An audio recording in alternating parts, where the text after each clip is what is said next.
Hi guys, Rhazel here. Welcome back to my channel. Today, I will be doing another try-on haul. So, I placed an order sa ASOS guys and I spent almost $300 lang naman on 4 items. So, I just received the package today and I will unbox it and try it on. But before that, I want to give a shout out to Upbra because they sent me another package. If you guys have been watching my videos, my vlogs, you would know that I use Upbra.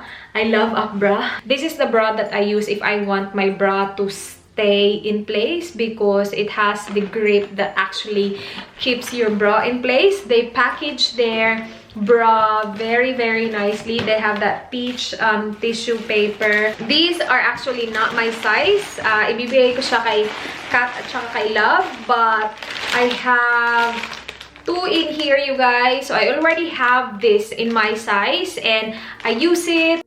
And this is what it looks like if I use the Upbra. So I'm just gonna insert the clip now. And you can really see the difference. I do use this when I am out and about and I'm wearing like a sleeveless or spaghetti strap dress or top. I actually use the most the strapless one. I know that my, my babies will be in place. And it gives you the instant lift as well, you guys. So I have a code for you guys which will be posted on the screen right now. And it will be the first link in the description box as well. If you guys are interested, click on the link, check it out. Now I will go ahead and show you guys my ASOS orders. So I spent almost $300 and if you guys have been watching my videos, you know na medyo may pagkakuripot akong tao and I don't really spend that much money sa pag-shopping, guys. But I have been into a hunt for a nice coat na magkakasya sa akin because it's gonna be cold. Today, hindi masyadong malamig. That's why I'm just wearing like a top like this. But lalamig na siya for sure and it's gonna be a long winter as well for sure. ASOS has size 2, size 4, size 6 Australian which is equivalent same sa UK sizes as well. So UK 2 and Australian 2 is the same, and then UK 4, Australian 4, UK 6, Australian 6 is the same. The good thing is I can return them for free, so I don't have to pay for return if hindi siya kasya sa akin. So that was like a good peace of mind na if hindi kasya, I can return it for free and they will refund my money. By the way, when I placed the order, they were having like a free express shipping if you reach $200, and I ordered this on Friday, and guys, today is Monday, so it's really quick knowing that it was weekend. Okay, so I think I will start with the coats and we'll see. Okay, this one here, ooh, may pahanger. Social. May pahanger talaga. Okay, so this is UK size 4. And this is kind of like a trench coat. So, and it's not too long as well, you guys. Oh my gosh.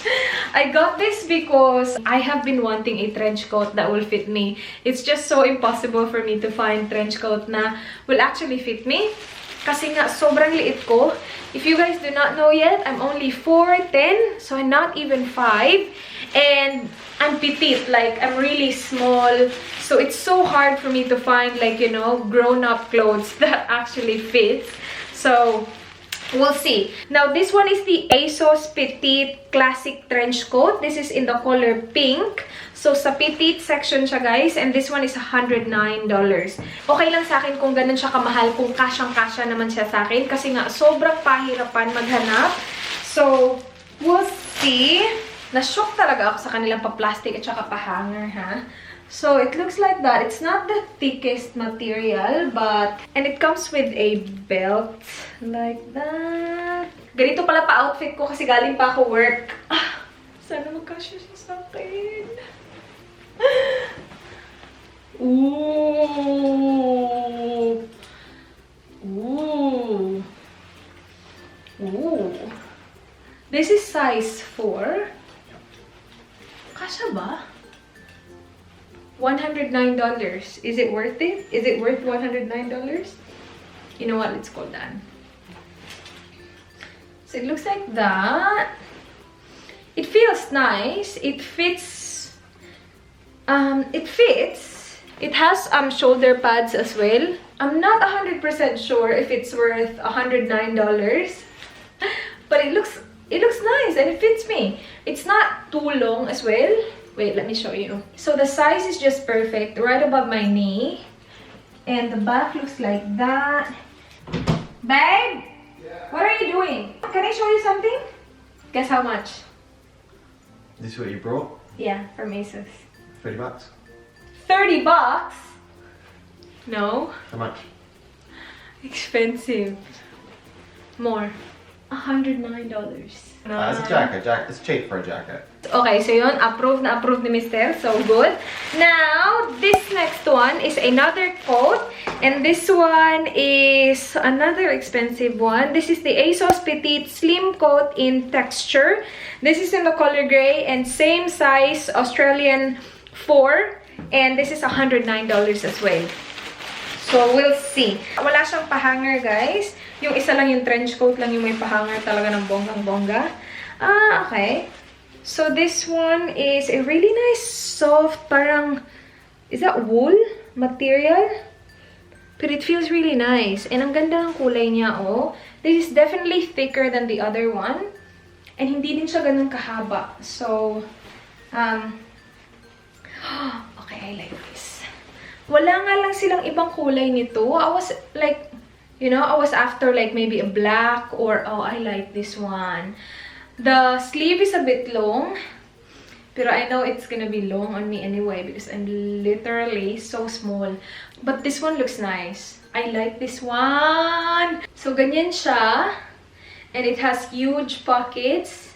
Sa front, dalawa. And then the back looks like that. Meron din siyang room inside. Hindi siya ganun ka-fit. Which is good kasi kapag nag-wear ka ng thick na jacket, you still can wear this over it. Babe!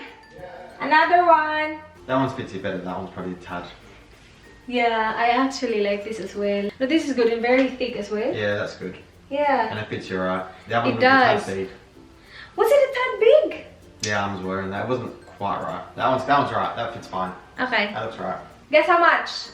80. No? 109. I think I'm returning the other one and just keep this one. The other one, I'm like a bit 50-50. Ito, I really like. So, I'm gonna keep that. Anyway, I have two more. And itong dalawang to, pants siya. Okay, so this one is from the Petite section as well. So, I got this in a size 4. This was on sale. So, $44 originally. I got this for only $19.50.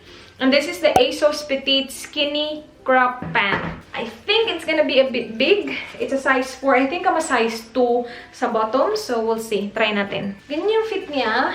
Hindi siya ganun ka. Or maybe, I don't know, medyo malaki. Or, wait. Pakita ko sa inyo na maayos. Tinignan ko siya ng close-up sa salamin. And yung dito na part, medyo hindi siya ganun kaaya-aya tingnan. So, naka-sale siya. But, I don't wanna keep it kasi hindi ganun ka ganda yung fit niya. So far, isa pa yung parang ihihip natin. Okay, the last one, $50. ASOS Petite high-waist pants in skinny fit in shorter length. This is in black and this is a size 2. So, the smallest size, tapos petite pa siya. So, we'll see. Sana kasha, sana maganda tingnan. See, tapos yung pa-zipper din niya sa harap, hindi sa gilid gaya ng isa. So, I hope the fit is nice. My gosh, $50 ka? Which is okay lang naman kasi yung yung pants na gustong-gusto ko ngayon, it's from Target and I got that for $49. Danny Minogue na petite din. And yun yung pinaka-gusto ko. So, I think $50 for pants na kasha naman sa'yo is not bad price at all para sa akin. So, ganyan yung itsura niya. Wait, nagiging dark kapag lumalayo ako. It's not super fitted. So, ganyan yung itsura niya. Hindi ko natakin ng maayos yung ko, baka may buo-buo dyan. Buo-buo talaga. Pero meron siyang pa-faux pocket sa likod. Can you guys see? It's so dark. Pero high-waisted siya na skinny pants. Tapos, ankle length din siya. So, hindi siya ganun kahaba. Guys, so I took a closer look dun sa salamin and I actually really like it. Gustong-gusto ko yung length niya na pa ganun lang siya, skinny, tapos shorter yung length niya para maganda siya tingnan kapag naka-wear ka ng boots and something like that. So yeah, I like that it's high-waisted as well kasi I like wearing just simple tops like this sa work, and itatak in lang siya sa skirts or pants like this, and but looks good. So yeah, I actually really like this. I'm keeping this. I'm not keeping this one kahit na ito yung naka-sale, but I'm not keeping this. It just doesn't fit right. So I'm returning that. But that is basically it for this video, guys. Thank you so much for watching. I hope you guys enjoyed. Please like this video if you did. Please subscribe if you haven't already. I hope to see you guys on my next one. Do not forget, be good. Bye. Mwah.